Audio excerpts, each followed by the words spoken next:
opinion on the ordinance is that it's complete nonsense and that it should be torn up and thrown out. That's my opinion, my personal opinion on the ordinance.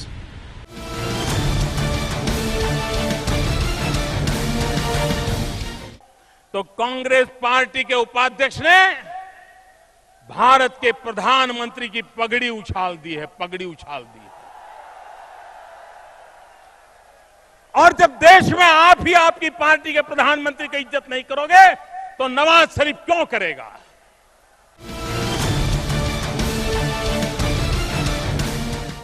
ఒకటి కాదు రెండు కాదు ఏకంగా 3000 కుక్క పిల్లలు ఆ car కింద పడి నలిగిపోయాయి. పాలించాల్సిన ఆ అయ్య చేతులే పాతరేసినందుకు గాను పొగిలి పొగిలి ఏడ్చుకున్నాయి.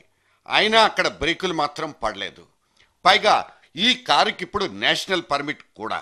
దేశమంతా నీదే, ఇక దున్నేసుకోమంటూ స్టీరింగ్ తీసి చేతిలో పెట్టేసింది వాళ్ళ పార్టీ అధిష్టానం. వెంటాడుతున్న ఆ గతం గెలిపిస్తుందో లేక ఉన్న గాలినే తీసి పారేస్తుందో తెలీదు. ఈ పెద్ద మనిషి మరియు ఈయనగారి కౌంటర్ పార్ట్ ఆ చిన్నబాబు, ఈ ఇద్దరు సోగ్గాళ్ళు ఎదిగొచ్చిన తీరేమిటి? వీళ్ల కటౌట్ల ఒరిజినల్ సైజ్ ఏమిటి? వీళ్లను వెనక్కి తిప్పితే కదా రియాలిటీ దొరికేది.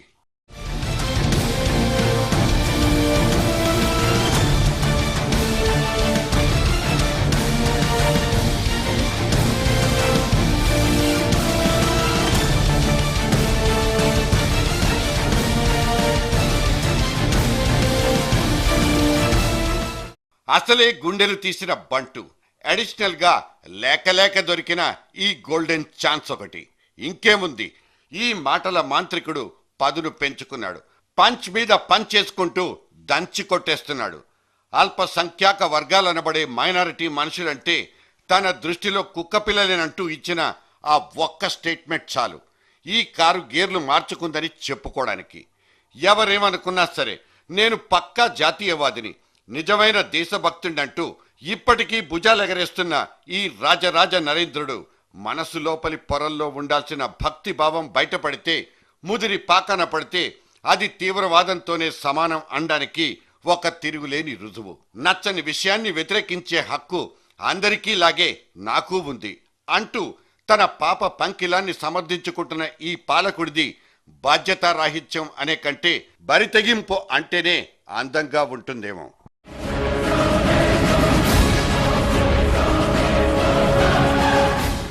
ప్రజల్లో సైతం నావాళ్లు నాకు కానివాళ్లు అంటూ వేరువేరు చేసి చూడడం అనేది ఏ పాలకుడికి చెల్లుబాటు కాని అంశం. ఒక ముఖ్యమంత్రిగా తనకున్న బలగాన్ని కొన్ని ప్రత్యేక ప్రయోజనాల కోసమే వాడుకోవడం అంటే తాను రాసిచ్చిన ప్రమాణ పత్రానికి విరుద్ధం కాదా అన్నది హేతువాదుల ప్రశ్న. జగమొండితనం లీడర్ అనేవాడికి అస్సలు ఉండకూడని ఈ లక్షణాన్ని Modi పుణికిపుచ్చుకున్నాడు.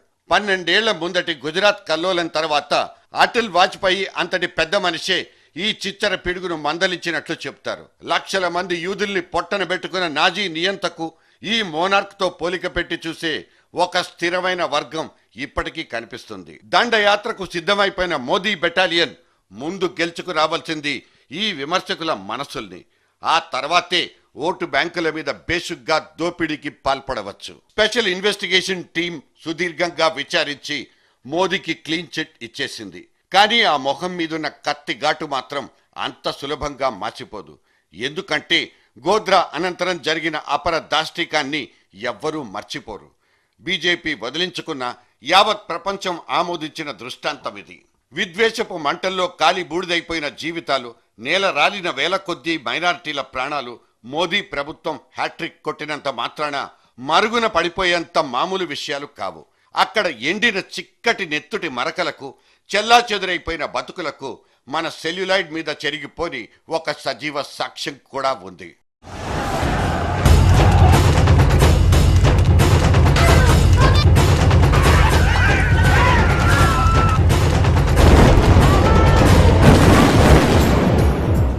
Where is my son?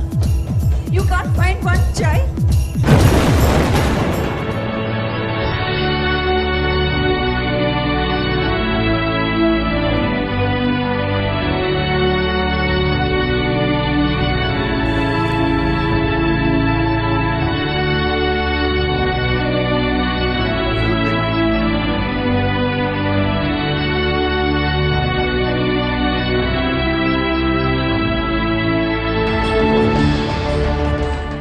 మోడీలోని monarch ని కర్కశ కోణాన్ని బాగా ఎరిగిన హరేన్ పాండ్యా హతమైపోయాడు.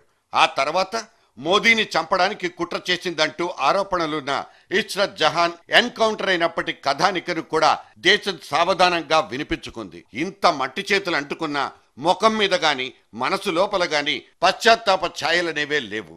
ఎందుకంత కటుత్వమో మనబోటి వాళ్లకు అర్థం కాదు. తన పేరు మీదున్న సదరు ఆటవీకపు ఎపిసోడ్ని అభివృద్ధి ముసుగు కింద తొక్కి పెట్టేయాలన్న మోదీ ప్రయత్నం ప్రతిసారి గెలుస్తూనే ఉంది. పేరు వెనక మరియు పేపర్ల మీద మాత్రమే కనిపించే ప్రగతిని ఎంత మేరకు విశ్వసించాలి? గుజరాత్ కాదు, బీహారే దేశానికి రోల్ మోడల్ అంటూ అడ్వానీ అంత పెద్ద మనిషియే సర్టిఫై చేస్తే ఇక మన మెదళ్లతో పనేముంది?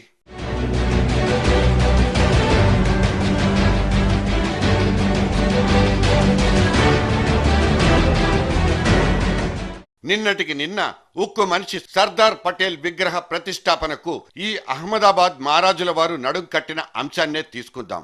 ప్రపంచంలోనే ఎక్కడా లేనంత పెద్ద బొమ్మ పెట్టుకుందాం.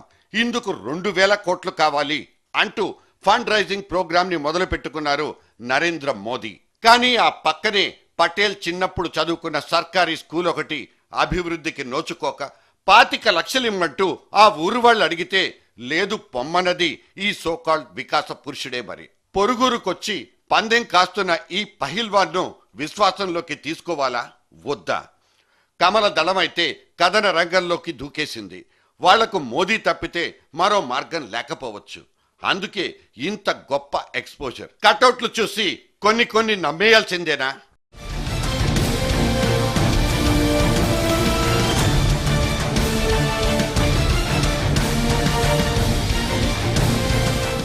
అక్కడ మోదీ తొడగొడుతుంటే ఇక్కడ కాంగ్రెస్ శిబిరంలో రీసౌండ్ వస్తోంది. సరిగ్గా ఇక్కడే పులి నక్కల వాత సామెత ఒకటి గుర్తుకొస్తుంది. ప్రచారానికి రథం కట్టుకున్నాం, ఇడిగిడిగో మా డ్రైవర్ అంటూ అదే పనిగా మోదీ బొమ్మకు పబ్లిసిటీ ఇచ్చుకుంటున్న కమలం పార్టీ కాంగ్రెస్ పార్టీలో కలకలమే సృష్టిస్తోంది. కానీ ప్రచార పర్వాలకు సారథిని గాని ప్రధానమంత్రి పోస్టుకు అభ్యర్థిని గాని ముందస్తుగా ప్రకటించుకునే అవసరం అగత్యము కాంగ్రెస్ పార్టీకి ఎప్పుడూ వచ్చింది లేదు. టముకేసుకున్నా వేసుకోకపోయినా కాంగ్రెస్ పార్టీలో ఇవాళ క్రౌడ్ పుల్లర్ మరియు కరిస్మాటిక్ లీడర్ ఆ రాకుమారుడు ఒక్కడే. పేరు వెనక దాక్కున్న ఆ 2 అక్షరాల తోక ప్లస్ పొలిటికల్ యంగ్ బ్లడ్ కున్న డిమాండ్ రాహుల్ ని యాంత్రికంగానే ఎలివేట్ చేసేశాయి. పైగా సోనియా, మన్మోహన్ సింగ్ పాలు పంచుకునే పబ్లిక్ మీటింగులనేవి కాంగ్రెస్ పార్టీకి రాయల్ లుక్ ఇవ్వడానికి ఎప్పుడూ సిద్ధమే.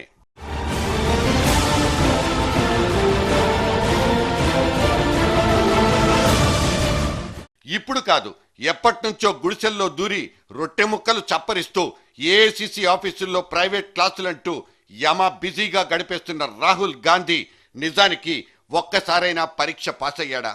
మా నాయకుడైతే నిప్పు కణిక అగ్ని పరీక్షలకే తట్టుకుని నిలబడ్డాడంటూ బీజేపీయులు తెగ బాధేసుకుంటున్నారు. కానీ ఈ పరీక్షా గదుల్లో జరిగిపోయే మాస్ కాపీయింగ్లు, మాల్ ప్రాక్టీసింగ్లు మాత్రం జనానికి తెలియకుండా లేవు. బాబ్రీ మసీదును కూలగొట్టిన కూటమి ఒకటైతే దాన్ని నిలువరించలేక చూస్తుండిపోయిన చేతగాని చేవలేని కూటమి ఇంకోటి. మధు కోడాల్ని, శిబు సోరెల్ని, స్పెక్ట్రమ్ రాజాల్ని కాపాడుకుంటూ అవసరానికి తగ్గట్టు పాడేసుకునే యుగళ గీతాలు ఈ 2 పార్టీలకు కొత్తేమీ కాదు. కాకపోతే ఈ ఎక్స్పోజింగే తెగ ఇబ్బంది పెట్టేస్తోంది.